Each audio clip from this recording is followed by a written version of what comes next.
All right, up next we have Luca Forgeois, who is the founder of Velvet Llama. Luca, come on up.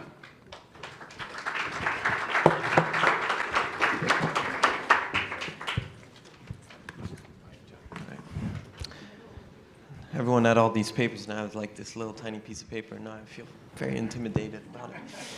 But I'd like to start off with a big thank you to the audience, the judges, and BevNet for this tremendous opportunity to be here on this platform. And just going from there, Velvet Llama, I mean, what a journey it's been. We make, premium canned cocktails. I feel like everyone here is shooting for premium and everyone has a great product, and, it's hard to differentiate from that. But this story really started about a few years back when I was a 20-year-old coffee salesman, just literally going door to door, restaurant to restaurant, bar to bar, trying to sell coffee. And one of these bars, I forgot there's this thing too. Am I supposed to? Yeah, just press the green button. The green button? Oh, all right. Oh, there it goes. And so going restaurant to restaurant, bar to bar, one of the bars I stumbled upon was Macau Trading Co. And I tried to sell them coffee, not really understanding that they don't go through that much coffee. And day in and day out, I kept going back, and eventually they did not buy my coffee. But they offered me a job bar backing. And next thing I know, I'm bar backing at Macau Trading Co. Hucking ice, putting away glassware, and making cordials. Tremendous opportunity. And next thing I know, a few years later, I have the privilege of becoming a bartender there, which, as many people might not know, is under the umbrella of bars that is employees only, world-renowned, top 50 bars in the world, I think, 10 years running now. And it was working that service bar, making hundreds of drinks a night, being totally in the weeds, confused at times, that I realized there was a rather significant problem, which was this one beverage called an espresso martini. We made our espresso martinis with fresh espresso. It's all the way in the back of the bar. It would take like 7 to 9 minutes. I think I still get anxiety to this day about it. So very quickly I said, or I realized, someone's got to put this in a can. Turns out it's not that easy. It took like 20 months to put something in a can together. I tasted, I can't even mention the number, 150 different iterations of beverages that I could have been first to market with, one of the first people to market with it, and it just didn't meet my standards. And ultimately, 20 months later, there was something that I was really proud of, my team was really proud of, and you judges have tasted it. Some of you have not tasted it yet, but I think it goes toe-to-toe with what many bars even produce. Some cute photos of us all. There she is. And parallel to that effort, we realized there were 2 other opportunities in the market, which were the Moscow Mule and the Spicy Margarita. The Moscow Mule, for me, as many of you might know, has a ginger beer in it, traditionally in a small glass bottle, can, takes up real estate on the back bar, and half of the time, you're pouring half the bottle, and the bartender's drinking half or throwing it away. I would drink the other half. And that's bar cost, that's money lost. So why not have the entire thing in one can, taking up the same amount of real estate? The second opportunity was a spicy margarita. Jalapenos, they're natural, they vary in spice, and what you would get often is one spicy margarita being very different in spice compared to another. And that inconsistency, when you've got a bar 4 deep and someone's saying, OMG, can you make this a little spicier? It's like, my God, please. So there was an opportunity. We made it sparkling. It's a bit of a twist. It's not traditional, but it worked out in our favor. It's even more refreshing than what it traditionally would have been. Some other cute photos. Going down memory lane. So we've been on the market about 4 months now. It's, pound and pavement, going door to door, and it's been quite a journey. And I'm happy to say it's been very successful, and at least in what me and my partners have seen, we're in 2 states, and there's pull for these 2 beverages. And it looks like our espresso martini, which it took so much longer than the other 2 beverages to put together, just because coffee deteriorates so quickly, we're going to have in the market in Q1 of 2023, and I'm so excited for it because the amount of interest we've had for the last 2 years of development has been outstanding, and the product I've had people taste, well, some bars have said, thank God we can stop making espresso martinis and we could just have it in the can. So just looking to the future, we've got major retailers interested. We're talking to some pretty significant distributors, and it's just been a tremendous learning experience, to be quite frank. And I'm happy to say that the beverage polls, there's a llama on it. I'd love to explain that to you guys afterwards. I don't want to get into it now. It was a long story.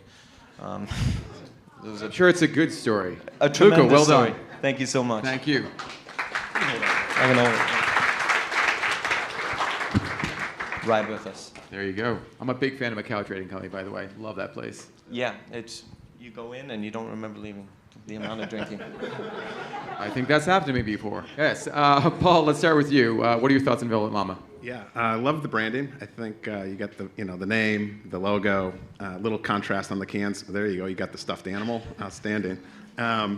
I think the espresso martini could use a little softening. Maybe over ice or something would have done that. But I know those are hard. But there's a lot of them coming out, so you got to definitely be the top of your game.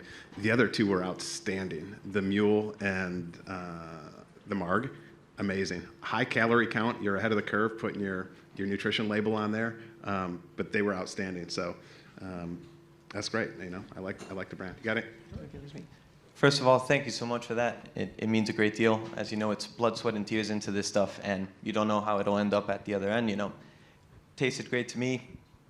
Had a lot of people taste it, but to hear it, common consensus, especially in the market, but from a gentleman such as yourself as well, is great feedback. But in terms of the calorie count and everything, it's a growth process. You're learning, you're evolving. I think anybody that thinks it's a one-shot wonder, you get it right the first time. If you do it, bless you. But the focus was very much on flavor. Yeah.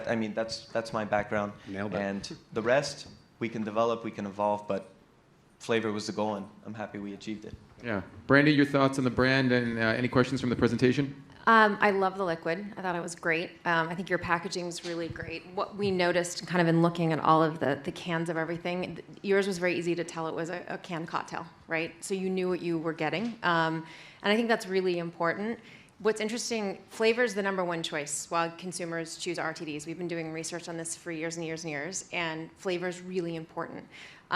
I think the calorie count thing is interesting because the whole hard seltzers make up over 50% of kind of the RTD cocktails now, and they were tended to be these like lighter flavors. And we see this mix of more of these lighter kind of free from know this, know that element around RTDs. But the reality is that if someone wants a cocktail, you might not go into Macau and know that your cocktail is 220 calories, but it really is, right? So ultimately, I think the demand for fuller flavor and that type of bar quality cocktail becomes a bit more important than worrying about that free-from aspect. So there's kind of two sides. There's a binary aspect when we think about RTDs is, do you want something lighter and free from stuff, or do you want really a margarita that you can pour from a can that tastes like one that would be made at a bar? And I think from that perspective, you guys have done a really great job. Yeah, I would say that I totally agree with Brandy. The consumers started with the hard seltzers. Now they're moving into the spirit-based, and I totally agree that they're going more for what's in it, what does it provide, not as what is it not, and what is it free from. So I totally am seeing the same consumer trends that Brandy mentioned. Thank you. And kind of driving home the same point, we didn't make this yesterday. There was this massive trend of seltzers, low calories, and all this good stuff, and I applaud that whole category, and tremendous job. But when I developed this, what I was looking at, or we as a team, I should not say I, it was flavor. And I went to bars. The first place I went to was my peers. And the last thing I was going to do is go to them and smile and say, hey, I made something, it's on point with what we make behind a bar. I couldn't do that with something that wasn't true to form. So that was the first, not obstacle, but opportunity. And I'm in supermarkets every single day tasting people, and the second that liquid tastes or touches their lips, I'm so happy when they grab a 4-pack. Sure, it's a massive shelf, and people look at it, and there's tons of stuff you could do there, but the second the liquid touches lips, it's a sell-through. Yeah. Nick, on that note, would you buy a 4-pack? Yes, I would. I thought the liquid was amazing. Of course, this is all subjective. As you know, $270 billion retail market. We all have different tastes, but it was exactly or very close to what I thought I would experience in taste walking into Macau. So well done there. I don't have much to add. I thought maybe the last 45 seconds, can you describe the name? Because you mentioned it was a long story. Can you summarize it in 40 seconds? I think I can. So there used to be two stories, the professional one and then the real one. And then I realized that you can't have two, you got to stick to one. So the real one is you mix in a pandemic, heavy drinking, and a friend sending you Llama videos at 2 a.m. And you're like, espresso martinis are velvety, but I need the second part to the name. Llamas, Velvet Llama. I love it. It's not too serious. We don't take ourselves too seriously, but this stuff is good. Velvet Llamas. Great story. Well done.